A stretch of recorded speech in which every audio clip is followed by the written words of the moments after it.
तर जाँदा जाँदै जे हुन्छ राम्रैकै लागि हुन्छ भनेर भनिएको छ है।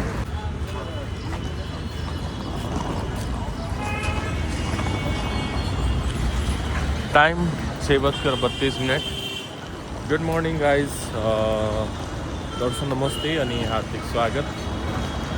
अलिकति म चाहिँ यहाँनिर झोला झाम्टा बोकेर बिहान 3 बजी उठेर हावडा स्टेसन पुगेको है।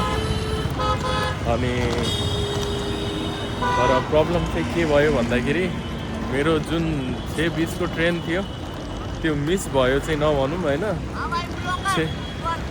6:20 को जुन टिकट थियो 6:20 को जुन बोलो बोलो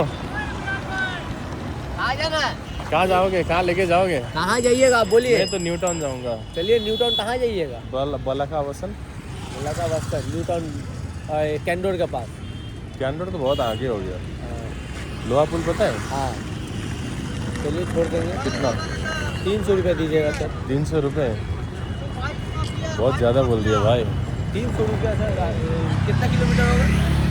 अरे मैं ओला में आया यार 290 में। 290 में तब तो सामने 200 दे देंगे।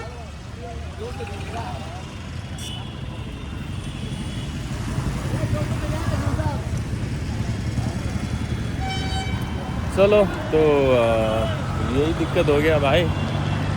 तो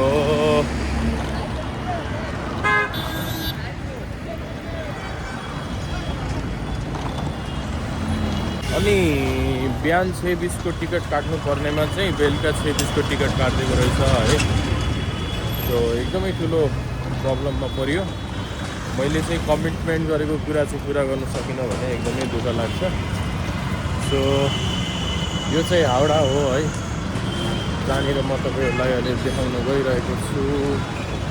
एन्ड यो त्यही ठाउँ हो जहाँनिर विभिन्न ठाउँहरूबाट मान्छे घुम्न आउनुहुन्छ। अनि यो हावडा ब्रिज आफैमा एउटा ऐतिहासिक ब्रिज हो जुन 100औं सालदेखि आफ्नो जग्गामा जस्ताको तस्तै होइन उभिएको छ। अनि यो एउटा यस्तो खालको इन्जिनियरिङ गरिएको छ जहाँनिर अहिलेसम्म यस्तो ब्रिजहरू चाहिँ इन्डियाको अरू ठाउँमा चाहिँ बनेको छैन। सो बिहानको एकदमै मिरमिरे लाली किरणसँगै यो सुन्दर दृश्यहरू म तपाईँहरूलाई देखाउन चाहन्छु। अनि म बाटोबाटै हिँडेँ है त। गाडीहरू आउने जाने कार्यक्रम भइरहेको छ बिहानको समय भएको कारणले गर्दाखेरि। अब यस्तो आफूलाई डिसएपोइन्टेड फिल भइरहेको छ है कि कहिलेकाहीँ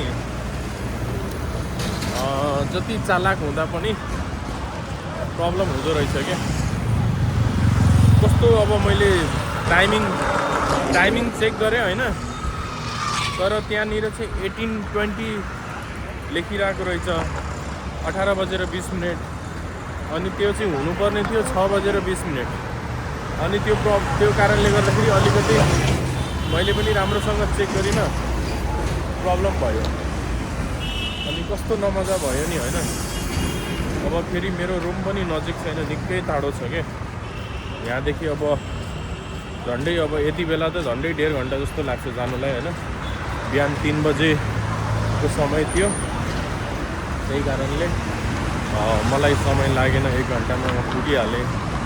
बट यति बेला चाहिँ फर्किनु अब गाडीहरू मान्छे अझै जाने, त्यही कारणले गर्दाखेरि चाहिँ समय लाग्छ। हावडा ब्रिज चाहिँ म हिँडेरै पार गरौँ भनेर सोचिरहेको छु आज चाहिँ। सो म तपाईँलाई देखाउन चाहन्छु। अब काम केही छैन, यही गर्दै बस्दै गर्नु पऱ्यो होइन। यो हो नदी होइन, जहाँनिर ठुल्ठुला सिपहरू बोटहरू ओहोरदोहोर गर्छ है।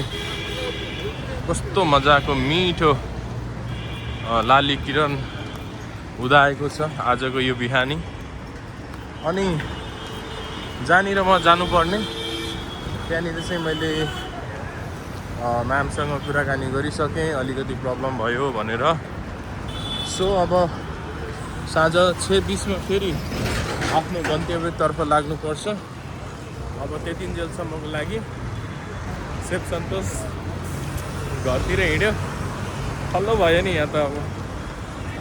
सो कहिलेकाहीँ अब कतिवटा कुरामा यसरी अब म फेरि आफै धेरै ट्राभलिङ गर्ने मान्छे, बाटो यस्तो मिस्टेक नहुनुपर्ने तर भयो। अब मिस्टेक हुँदो रहेछ है, ठिकै छ, केही छैन। सो आजको यो छोटो मिठो ब्लगिङबाट चाहिँ ओझेल पर्ने अनुमति चाहन्छु। तर जाँदा जाँदै जे हुन्छ राम्रैकै लागि हुन्छ भनेर भनिएको छ है। अब मन त अलिकति खल्लो भयो, बट इज ओके, यसमा पनि कुनै न कुनै कुरा होला होइन। सो जे हुन्छ राम्रैकै लागि हुन्छ भन्ने कुरालाई आत्मविश्वास राख्दै आजको यहाँहरूको दिन सबैको आशिषमय रहोस्, ब्लेसिङ रहोस्, एन्ड यहाँहरूले गर्नुभएका योजनाहरू पुरा हुन्, सफल हुन्, यहाँहरूको यात्राहरू सफल हुन्, यहाँहरूको कामकाज, यहाँहरूको सबै व्यवसायहरूमा हरेक क्षेत्रमा उन्नति र प्रगतिको कामना गर्दै अहिलेको लागि भने म यो बिहानी को समयबाट चाहिँ ओझेल पर्ने अनुमति चाहन्छु। यहाँहरू सबैको दिन फेरि पनि शुभ रहोस् भन्न चाहेँ।